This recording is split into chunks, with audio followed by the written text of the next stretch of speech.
Khombole au cœur de tous les événements de Khombole et environ avec l'appui de dignes fils de cette belle commune.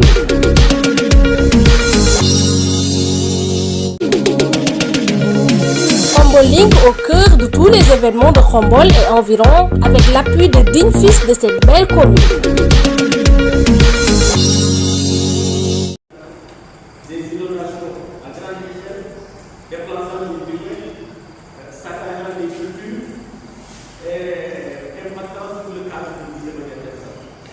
Voilà pourquoi nous devons les questions d'assainissement. Si nous voulons anticiper et permettre aux générations futures d'être établies sur des assiettes bien installées et aériennes,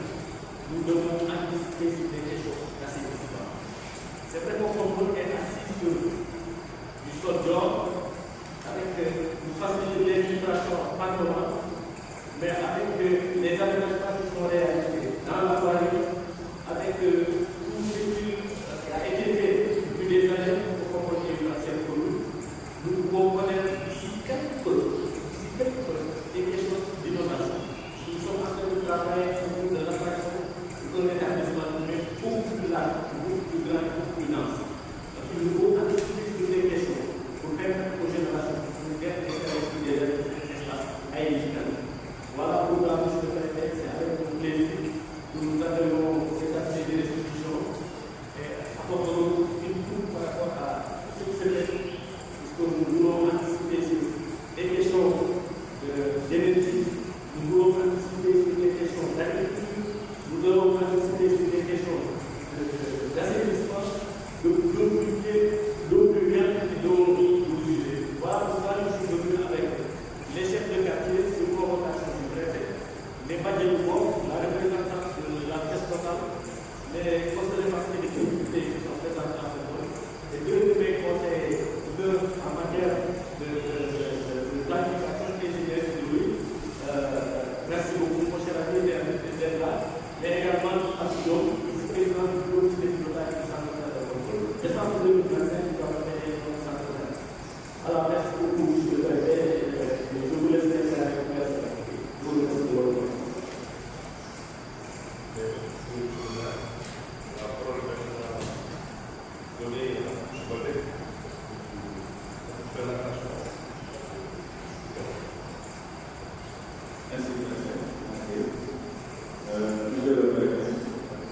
monsieur le maire, mesdames et messieurs les chefs de service, messieurs les délégués des quartiers,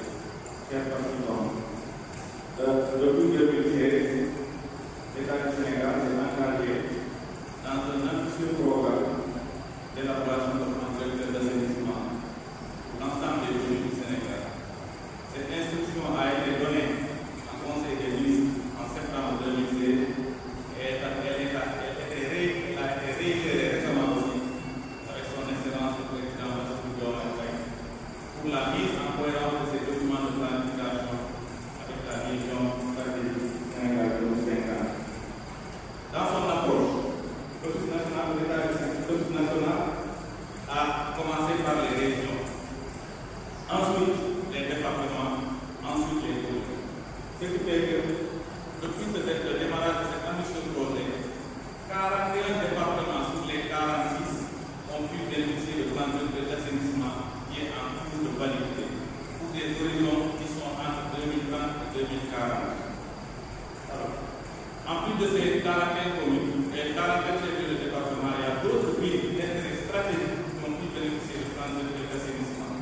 Je peux citer les cas de Ourossogui, Sogor, Kaffrine, autres en tout cas communes d'intérêt stratégique. Avec cette démarche qui est appuyée par les partenaires techniques et financiers, notamment la Banque mondiale, la Banque africaine de développement, la BOAD, et tous ces partenaires-là qui appuient aujourd'hui le financement du secteur, de grands projets ont pu voir le jour. Je peux citer le projet des Didi qui a été réalisé dans 10 communes. Je peux citer le projet Réanir qui a été réalisé dans 7 villes. Je peux citer d'autres projets qui sont en cours de préparation, notamment le passé à RD qui concerne 5 villes du Nord. Il y a le projet Païs aussi qui est en cours de préparation qui concerne 6 villes. Il y a le projet aussi de conversion de la dette entre le Sénégal et le Royaume-Uni qui concerne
que nous allons valider ensemble et que cette phase prioritaire fera l'objet maintenant d'une étude d'avant-projet détaillée,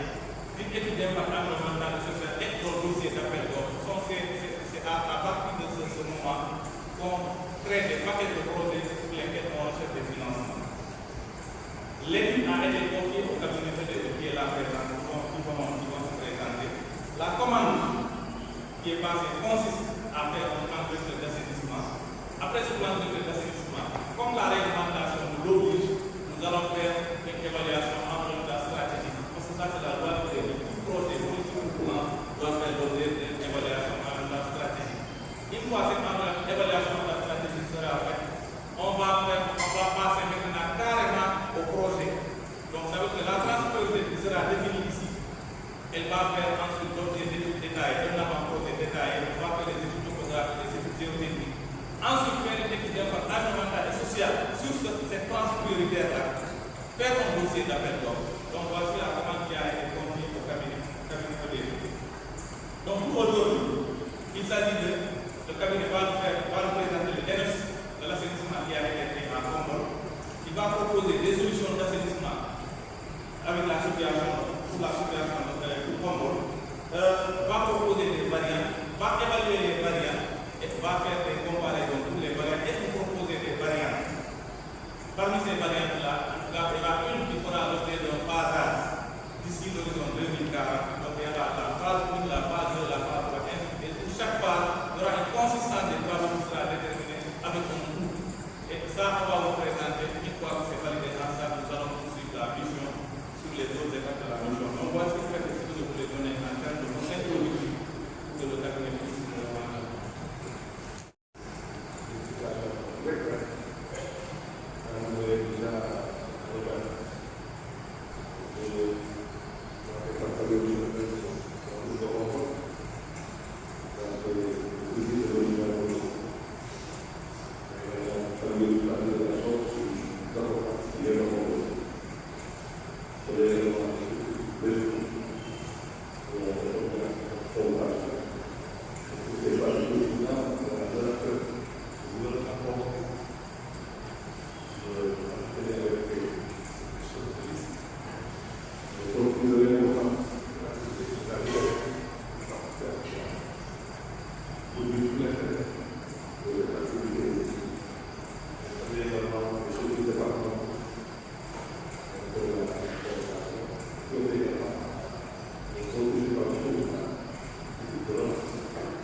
Così che deve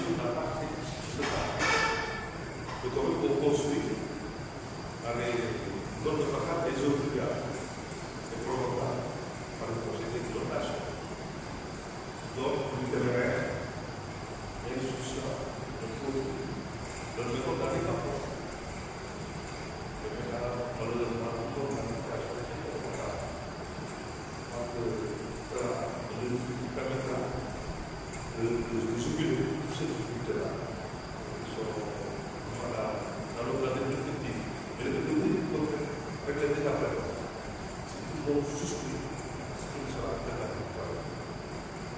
Parce que la petite bien dit, je vais dire, le temps, le préparer,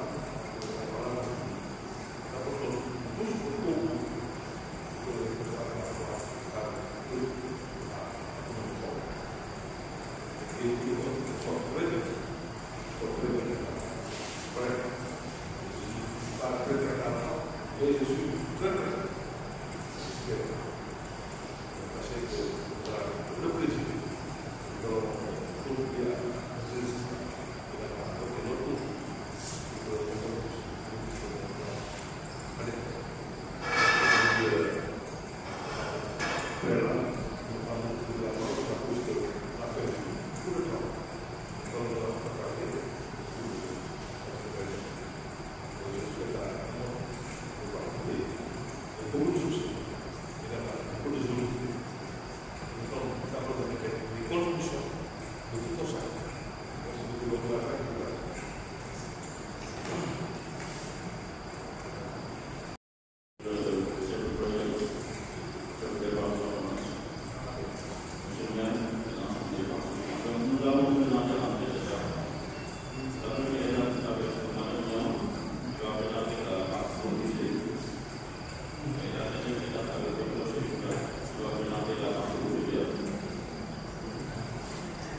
paree dañuy def étude d'abord day am étude d'impact donc monsieur Badara na ko sànq projet dafa àndal ak benn équipe environnement boobu solution bu mu mën a proposer dañuy toog ci gannaaw évaluer du point de vue environnemental et social yan impact la mën a jur ci commune boobu di Xombal ñu dugg présentation bu Xombal donc Xombal ñu gis ni Xombal c'est constitué environ de 6 quartiers donc 6 quartiers rek ñu gis ni am na Ginaawaay Yaayeen Green Gandiol ak Ngaye donc quartier yi leen gis Xombal boo leen xoolee quartier bu nekk à côté dafay joxe à peu près situation quartier bu nekk fan la nekk ci Xombal ñu ne superficie environ 680 hectares ak population 20 000 habitants selon dernier recensement ñu gis ni Xombal tamit dafa nekk commune bu xaw a ñu ne ci limité moo ko féete côté nord boo xoolee à l'est maanaam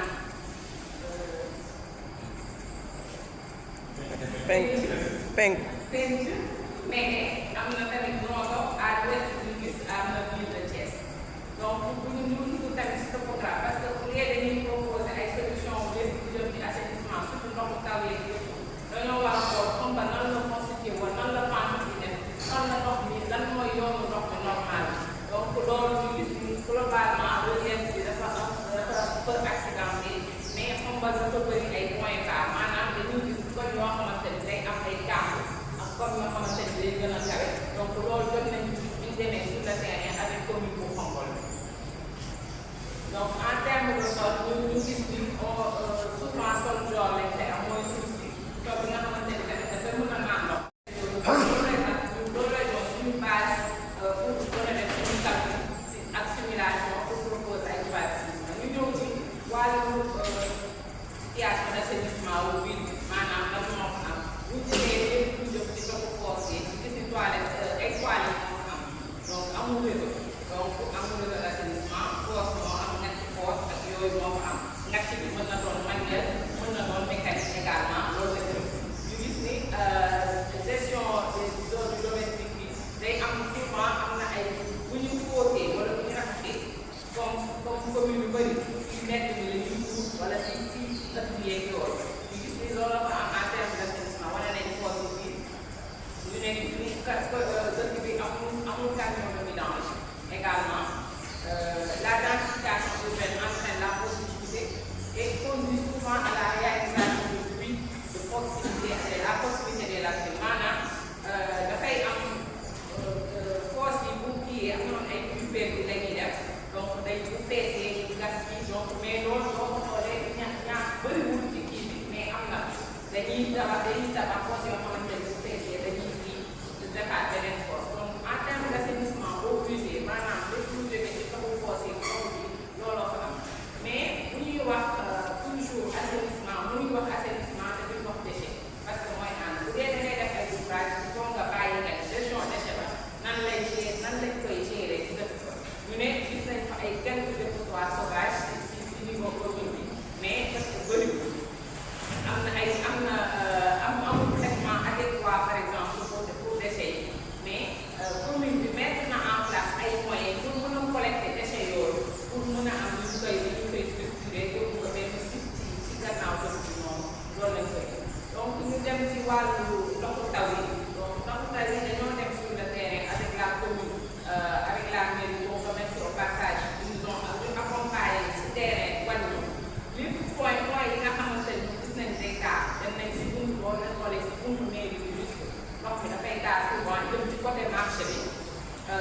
donc point yi ñu jéem ko identifier ñoom li ñu war ñu dellu suñuy bureau toog xool logiciel yi ñuy utiliser ñu saytu xool ni logiciel yooyu permettre ñu identifier waat yeneen point ñu gis ni kon ñi gën a bouché ci yooyu la mooy Gandiol ci côté mairie ak marché bi Kër Mafortu Ginnaaw Raay ci côté stade bi ak yeneen point yoo xamante ne gis nañ ko ci niveau Ngaye ak Amen également bu ñu identifier loolu ñu ne en terme de ndoxu taw ak ndoxu foos ñi moo am au niveau de Xombal ñu ne ñu proposer solution wax nan lañ ko mën a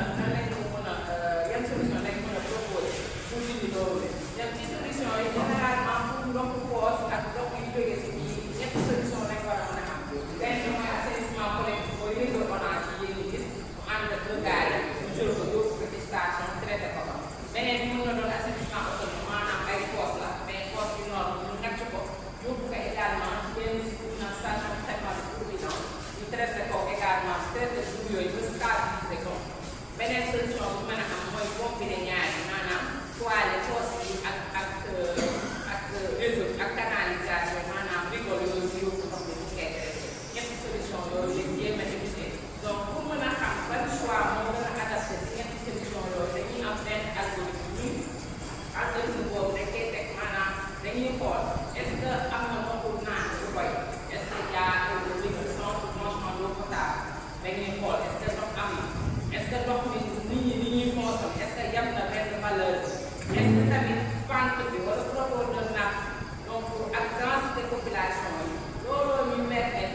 comme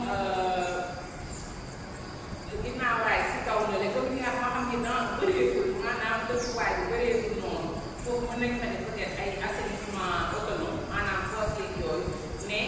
objectif bi mooy à long terme que ñëpp am accès si ouvrage yooyu nga xamante ne ONAS dafay mettre en œuvre si commune bi ñu Xombol donc loolu lañ proposé pour ville de Xombol donc système bi lañ teg léegi système bi ñu ko proposé lépp lu jëm si toilette bi nee am na partie assainissement autonome ñu analysé ñaari système mooy les latrines yi ngay gis fi ak les latrines à casse manuelle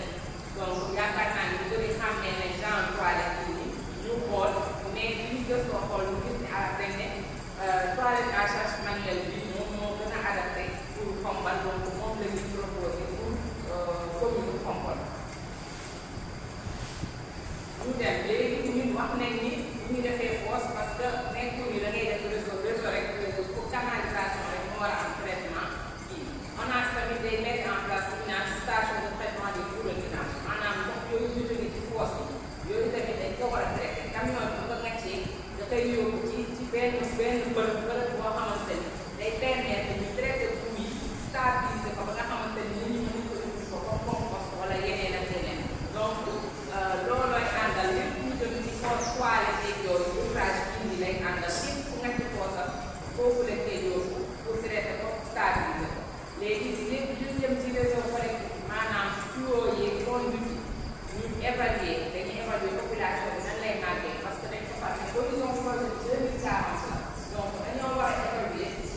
population Xombol ak seen si nan lay màggee fii ba 2040 pour mën a jël en compte fii ba 2040 évolution bi daal di évaluer la quantité maanaam ndox mi ñu war a mën a génnee ndox mi jógee ci tuyaux yi te def ci station yi quantité boobu nan la war a mën a toll pour ñu traité ko ba 2040 donc ñun suñu station bi ñuy dimensionné te dimensionné à l'horizon 2040 ñu dimensionné benn station de traitement des eaux usées balaa ñuy dem ci station bi dañuy identifier di naan ay bassin de collecte maanaam ñu xool dëkkuwaay bi ñu dundoo ak pente yi ak yooyu ñu jéem a déterminer benn voie pour xool mën a tracer parce que il faut ñu tracer conduite yooyu ne conduite bi pour ñu tracer ko il faut ñu xam yoonu ndox bi à peu près nan la pente bi nan lay demee looloo tax identifier ay bassin de collecte identifier par exemple proposer ñaari variante lañ proposer de solution pour ñu mën ci waxtaan ak yéen xool ban variante ñu gën a adapté donc variante yi boo leen xoolee si biir bëriwul différence yi mooy benn variante bi dafa am plus de station de pompage parce que profondeur yi day gàtt profondeur yi bu gàttee day nekk tamit ci exploitation maanaam coût bi day élevé ba nga xamante ni ci exploitation bi day metti loolu lay différent variante léegi ñu def ci station de lii mooy première variante bi boo leen xoolee fii mooy laaj ginnaaw raay bi na leen donc ñu am mairie bi muy dugg moom ñu ngi si digg bi fii sama collègue bi boo ci suñu kër ma xool ni ne boo leen xoolee fépp koñ yëpp jéem nañ fa aw te tracé fa benn zone bi nga xamante ni mooy permettre ñu jël koñ boobu la ñëpp dañuy branché wu parce que lii sommaire la mais beneen phase bi mooy ñu démarche sur le terrain def ay lënd topographie def ay études géotechniques pour mën a densifier réseau bi nga xamante ni buntu kër bu nekk réseau bi dana fa aw ku nekk nga mën a connecté wu ci réseau bi ndox mi jël ndox foos bi ndox mi jógee sax sa kër ñu yóbbu ko fañ koy traité donc lii mooy variante bi bii mooy variante bi nga xamante ni moom 3 stations de pompage lay am 27 kilomètres de réseau benn station d'épuration mooy li ñuy traité ndoxu foos ndox yi jóge ci tuyau yi ak benn station de traitement de vidange ñuy traité ndox yi jóge ci foos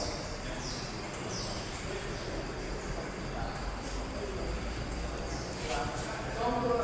ñu gis ni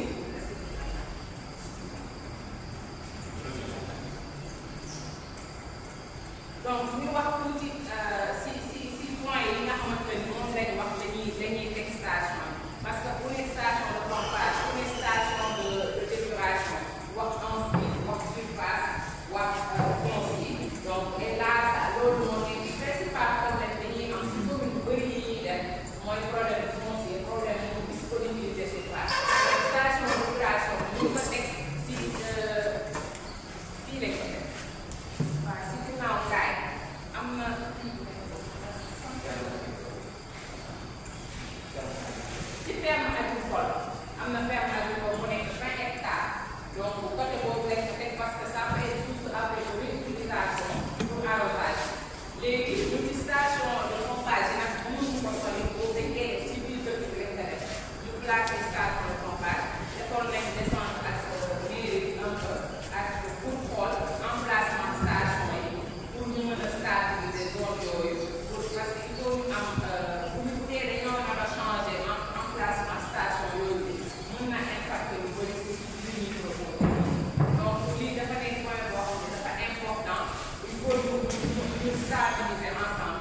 donc ñun ñu liggéey ci mbirum ndox taw il faut ñu xool yoonu ndox yi loolu mooy première étape à chaque fois dañuy xool yoonu ndox yi ñu defar ce qu'on appelle les bassins versants bassin versant mooy taw bi su tawee ban zone lay daal ba pare su daal ci zone boobu noonu nan lay def ba def ci exutoire maanaam fu ñuy mujjee donc bañ defee suñu analyse gis nañ ni Xombol benn bassin bu mag grand bassin versant moo nekk nii yëpp divisé subdivisé en 10 sous-bassins donc loolu lañ gis ñu gis ni réseau hydrographique bi maanaam yoonu ndox mi day jógee nord wàcc sud loolu lañ gis romb route nationale bi ak chemin de fer am na tamit benn réseau secondaire bi ñuy wax ramification boo xam ni lii lay def wala ko nii mais am na après dina def donc lii mooy première étape pour ñu xam nan la ñuy def ak ndoxu taw donc réseau hydrographique comme ni ko lii lay def day jógee nord wàcc sud. Deuxième étape bi dañuy dem ci terrain bi ñu demee ci terrain bi wax ak population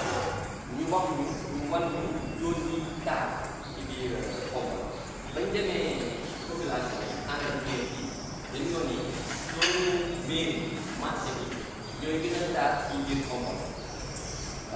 léegi su def nañ ay simulation su defee ay simulation dinañ gis yeneen zone yoo xam ne des points bas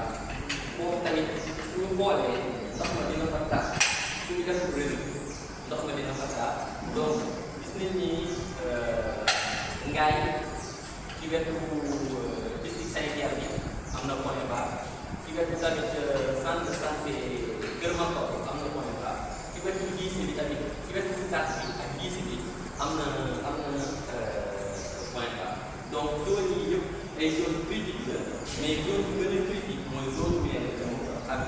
marché bi yooyu gën a daal à chaque fois loolu lañ gis bañ si biir tamit loolu lañ gis léegi pour ñu xam lan la ñu koy def ban réseau dañuy xool quantité ndox mi yi biy wàcc pour ñu xam quantité ndox yi wàcc pour ñu analyser pluviométrie léegi suñu données pluviométrie bi dañuy xool ci at yu bari par exemple de 1950 à 2016 ñu xool pluviométrie bi ci chaque jour pluviométrie bi gën a mag ci toog ci wàcc si Xombol moom la ñuy jël chaque année ñu def benn analyse génne li ñuy wax benn pluie boo xam ni chaque 10 ans dina ñëw nga xam ni su ñëwee dina ci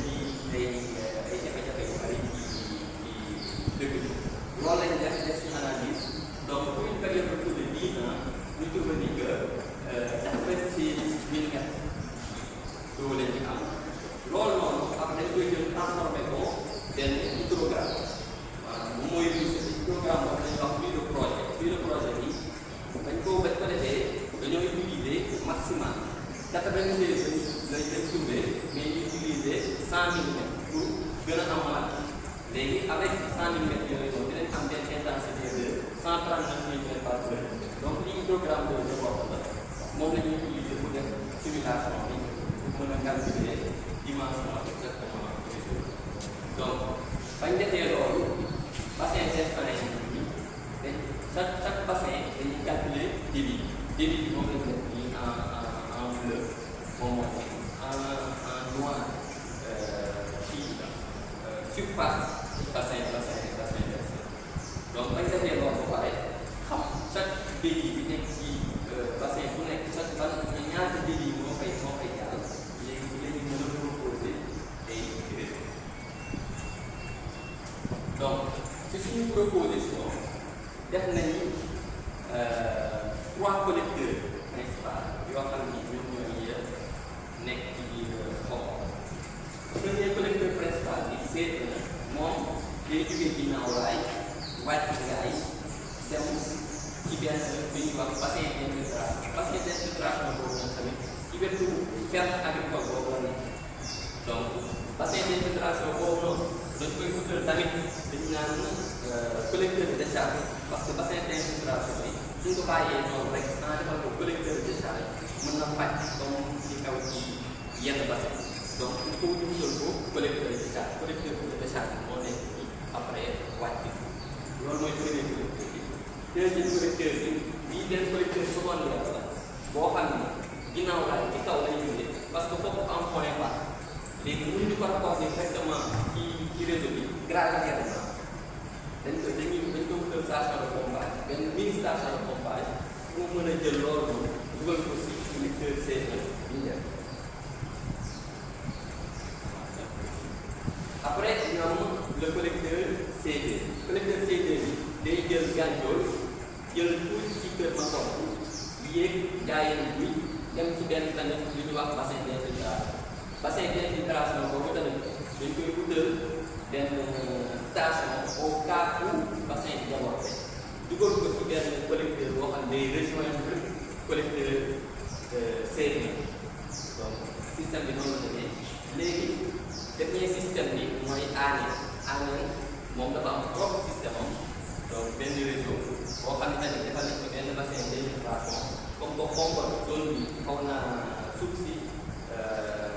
c'est un sable verréal donc ñu defal ko tamit bassin d'infiltration moo ngi nekk ci ANEL ci am na benn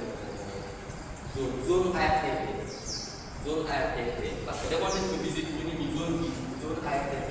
mais bi mën naa discuter ak ñoom pour xool xam ñu fa espace pour defar benn bassin d'infiltration donc bassin d'infiltration boobu tamit day am benn collecteur de décharge boo xam ne day collecteur de décharge collecteur numéro donc loolu mooy variante une mooy suñu première proposition su ngeen gisee proposition boobu noonu dafa am ñaari traverse de la dafa am ñaari traverse réseau bi day traversé bi traversé waat ñaari traverse moo nekk ci variante bi te bii moo topp réseau hydrographique bu toppee réseau hydrographique bi ñii lay réseau bi def après wàcc mooy variante 2 bi nag moom su ngeen gisee traversé bi dañ koo tagg collecteur numéro 2 dañ koo tagg bu yëg muy traversé day jël day réseau bi day yem fii après dugaat ci collecteur C1 donc collecteur C1 mooy doon réseau principal bi fii réseau secondaire la buy ñëw connecté wu ci collecteur principal ANEL moom bougé wu donc jaayeen buy nag day am réseau comme ni ñu ko defee woon ça veut dire que zone bii rek lañ dagg pour wàññi traversé parce que traversé tamit nekkul defar traversé route nationale traversé chemin de fer bi ay nekkul defar léegi loolu moo doon différence entre ñaari variétés yu ñu ko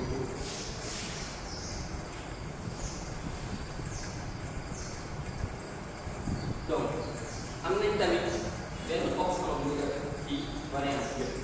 mooy defar benn bassin au niveau ci wetu service d'hygiène ci wetu NDSS am na benn zone boo xam ne visité wu ñu ko ak mairie bi ñu ne ñu fii ñoom li ñu fa prévoir mooy def genre parc mais comme que yoonu ndox la parce que soo xoolee réseau bi fa lay aw lii en bleu bi bleu bu foncé bi réseau hydrographique fa lay aw te dafa xaw a am xur donc ñu préféré def ko benn bassin de dérivage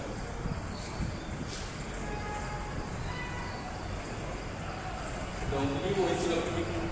schéma variante bi li ma doon li ko doon présenté yëpp dañ ko résumé rek variante bi une ñaari traverse la variante deux benn traverse rek la donc résumé bi waaye dem ci vidéo léegi bañ xayma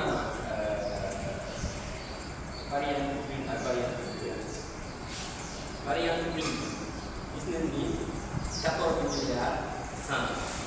suñu yokkee bassin d'infiltration mooy option boo ko xool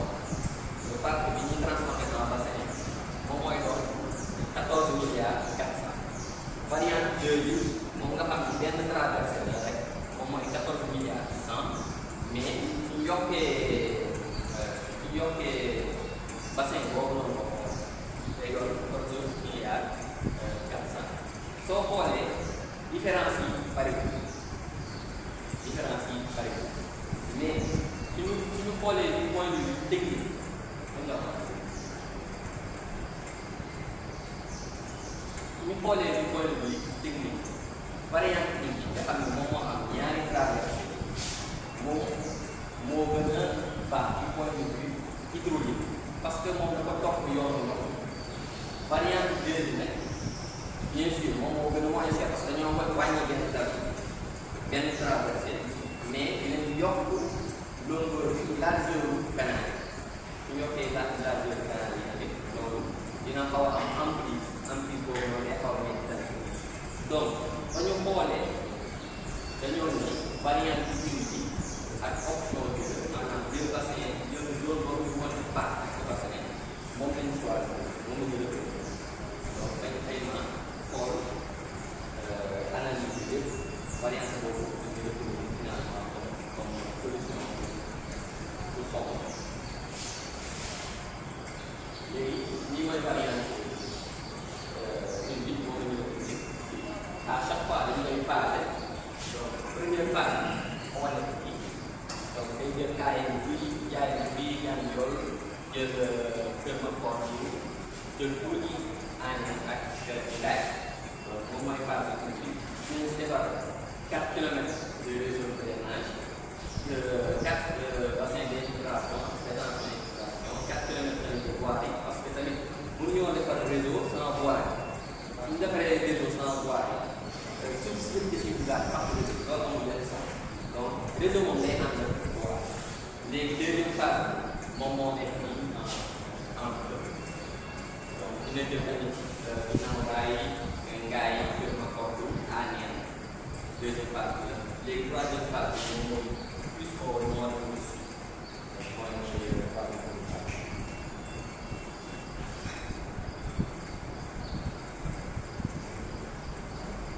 léegi nag lii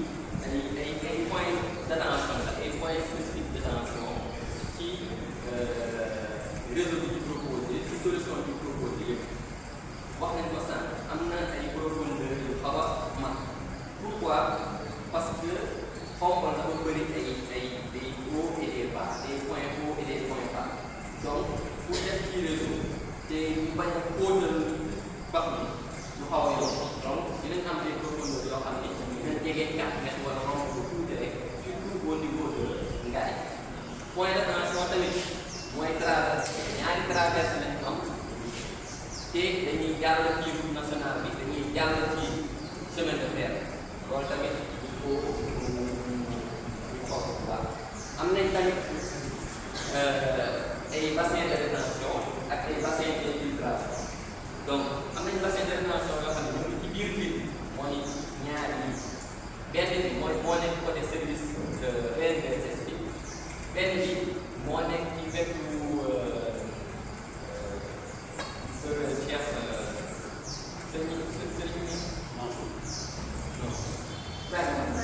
Serigne am na benn bayaat bu mag bu nekk foofu la nekk donc ñaari la ñoo ne léegi bassin d'infiltration bi am na benn boo xam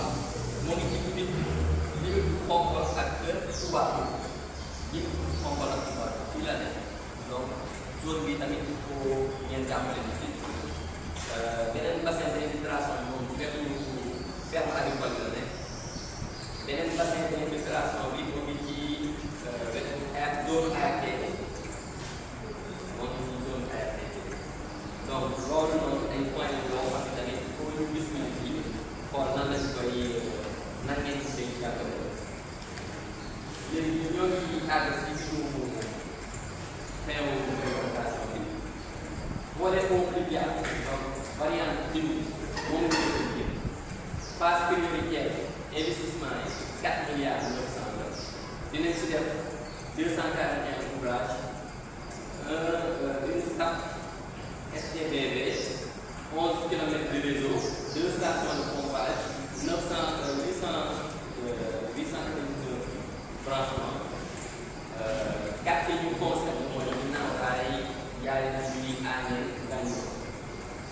mbirum ndoxum taw bi nag variante une option 2 avec bassin boobu moom lañ ci base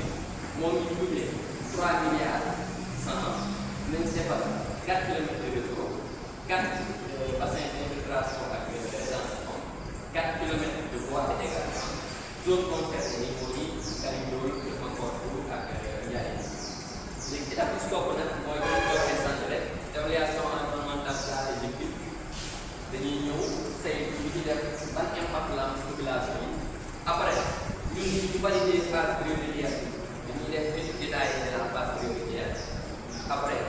phase prioritaire moom dañuy naan étude d'impact ak après ñu siy dafay ko nga xam ni bu nekk ñu jël après yëpp ko bàyyi la ñu mën a jërëjëf.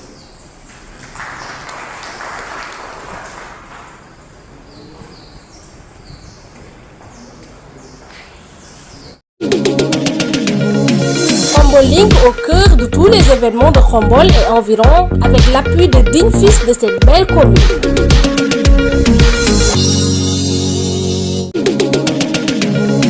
Khombole au cœur de tous les événements de Khombole et environ avec l'appui de dignes fils de cette belle commune.